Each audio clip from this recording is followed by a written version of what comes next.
નમસ્કાર વિદ્યાર્થી મિત્રો, મારું નામ છે પ્રતિક રાઠોડ.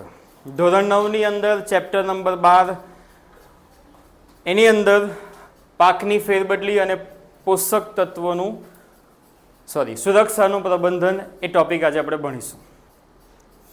પાકની ફેરબદલી એટલે શું? જો એક જ પ્રકારનો પાક જમીનમાં વર્ષો વર્ષ લેવામાં આવે છે તો જમીનમાંથી ચોક્કસ પ્રકારના પોષક તત્વો પૂરા થઈ જાય છે, તેની ઉણપ સર્જાય છે અને પાકની વૃદ્ધિ પર તેની અસર થાય છે. જમીનમાં પોષક તત્વોનું પ્રમાણ જાળવી રાખવા માટે અને વધુ ઉત્પાદન મેળવવા માટે પાકની ફેરબદલી કરવી જરૂરી છે. પાકની ફેરબદલી કરવા માટે પૂર્વ આયોજન અનુસાર વર્ષો વર્ષ અલગ અલગ પાક મેળવવાની પદ્ધતિને પાકની ફેરબદલી કહેવામાં આવે છે. અહીં એક પાક લીધા પછી બીજો પાક લેતા પહેલાં જમીનની અંદર ભેજનું પ્રમાણ કેટલું છે અને તમારી પાસે સિંચાઈની સુવિધા કેટલી છે એ વસ્તુ જોવી અગત્યની રહે છે. એટલે કે બીજા પાકની પસંદગી એવી કરવી કે જેમાં પાણીની આવશ્યકતા ઓછી પડતી હોય છે. તો આ છે પાકની ફેરબદલી. ખેતી માટેના 3 ચરણો હોય છે: જાતિની પસંદગી, ત્યાર પછી ઉત્પાદનનું પ્રબંધન અને ત્યાર પછી સુરક્ષા પ્રબંધન. તો હવે આપણે જોઈશું સુરક્ષા પ્રબંધન. ખેતરની અંદર આપણે જે પાકની વાવણી કરી છે એ પાકને નીંદણથી, કીટકોથી, રોગકારક જંતુઓથી અને રોગોથી નુકસાન થતું હોય છે. કોનાથી નુકસાન થાય છે? નીંદણથી, કીટકોથી, જંતુઓથી અને રોગોથી નુકસાન થતું હોય છે. આ નુકસાનને આપણે મિનિમાઇઝ કરીને ઉત્પાદન કઈ રીતે વધારી શકીએ? તો પહેલો પોઈન્ટ આપણો છે નીંદણ. નીંદણ એટલે શું? નીંદણ એટલે મુખ્ય પાકની સાથે જે બિનજરૂરી વનસ્પતિ ઉગી નીકળે છે. આપણે મુખ્ય પાક તરીકે ઘઉંની ખેતી કરી છે અને ઘઉંની સાથે બીજો પણ કેટલો કચરો, કેટલું ઘાસ ઉગી નીકળે છે, એક વધારાનું જે ઘાસ ઉગી નીકળે છે એને નીંદણ કહેવામાં આવે છે. નીંદણ તરીકે ઉગી નીકળતી વનસ્પતિઓના એક્ઝામ્પલ છે ગોખરું, ગાજર ઘાસ અને મોથા. તમે અને મેં બધાએ આ વનસ્પતિ જોઈ હશે પણ આઈડેન્ટિફાઈ કે ઓળખી નહીં શકીએ આપણે. તો નીંદણ એટલે શું? મુખ્ય પાક સાથે ઉગી નીકળતી બિનજરૂરી વનસ્પતિને નીંદણ કહેવામાં આવે છે, જેના એક્ઝામ્પલ છે ગોખરું, ગાજર ઘાસ અને મોથા. શું નુકસાન કરે છે આ? નુકસાન કરે છે કે આપણે મુખ્ય પાકને જે પોષક તત્વ આપીએ છીએ, પાણી આપીએ છીએ, મુખ્ય પાક માટે જે જમીન આપણે અવેલ કરેલી છે, સૂર્યપ્રકાશ જે મળે છે એની સાથે સ્પર્ધા કરે છે.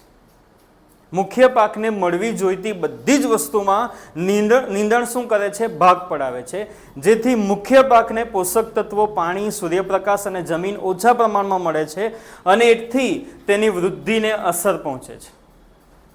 ઇમેજિન કરો ને, આપણને જેટલા પ્રમાણમાં ખોરાકની જરૂર છે, જો એટલા પ્રમાણમાં આપણને ખોરાક ના મળે તો શું થાય? આપણી વૃદ્ધિ પર અસર થાય. સેમ વનસ્પતિને એટલે કે આપણા મુખ્ય પાકને જેટલું પોષક તત્વ મળવું જોઈએ એટલું પોષક તત્વ મળતું નથી. કેમ નથી મળતું? કારણ કે શું છે? નીંદણ છે. નીંદણ તેમાં ભાગ પડાવે છે અને એટલે મુખ્ય પાકને તે પોષક તત્વો પૂરતા પ્રમાણમાં નથી મળતા. પૂરતા પ્રમાણમાં નથી મળતા તો તેની વૃદ્ધિને શું થશે? અસર થશે. હવે નુકસાન શું થાય છે તો આપણે જોયું. ઉપાય શું છે? ઉપાય છે કે જો તમારે સારી ઉપજ મેળવવી હોય તો પ્રારંભિક તબક્કામાં એટલે કે બીજની વાવણી પહેલાં, બીજની વાવણી પછી નીંદણને દૂર કરવું જોઈએ. નીંદણને દૂર કઈ રીતે કરી શકાય? 2 રીતે કરી શકાય.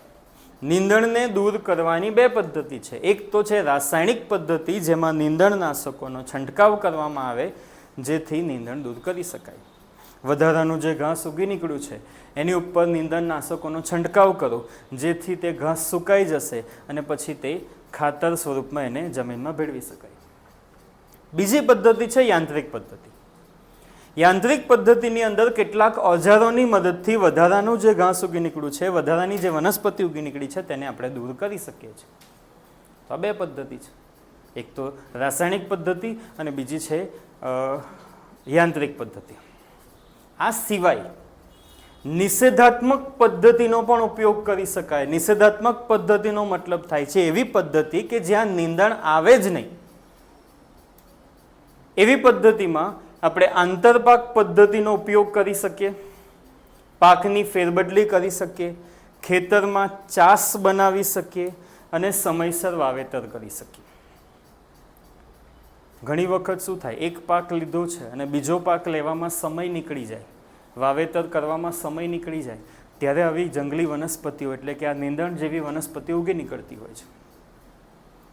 આવું ન થાય એટલા માટે યોગ્ય સમયે બીજનું વાવેતર કરવું જોઈએ. વાવેતર કર્યા પછી ચાસ બનાવવા જોઈએ.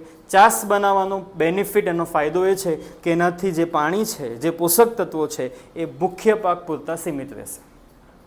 આંતરપાક પદ્ધતિનો બેનિફિટ છે કે એનાથી પાકમાં મતલબ ખેતરની અંદર ખાલી જમીન નહીં મળે, જેથી નીંદણ ઉગી નહીં શકે, અને પાકની ફેરબદલીથી જમીનમાં રહેલા પોષક તત્વોનો મેક્સિમમ ઉપયોગ મુખ્ય પાક કરી લેશે.